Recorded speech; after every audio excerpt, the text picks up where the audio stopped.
حسم المنتخب السعودي تأهله إلى ربع نهائي كأس العرب فيفا قطر 2025 عقب تغلبه على نظيره منتخب جزر القمر ب3 أهداف مقابل هدف الجمعة في الجولة الثانية من مباريات المجموعة الثانية ضمن البطولة.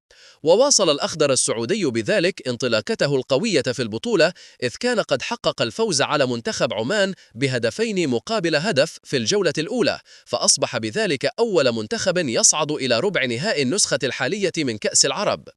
وكاد الشوط الأول أن ينتهي على وقع التعادل السلبي، إلا أن محمد كنو تمكن من إحراز الهدف الأول للمنتخب السعودي في الدقيقة 45+4، ثم عاد اللاعب ذاته وسجل الهدف الثاني في الدقيقة 51.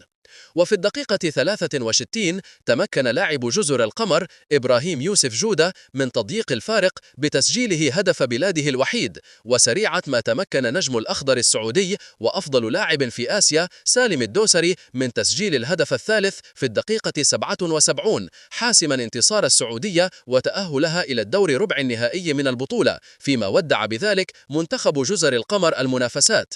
إخوتي الأعزاء، اشتركوا في القناة فضلا وليس أمرا. جزاكم الله خيرا. كان معكم أخوكم في الله بوشعيب بوزيد.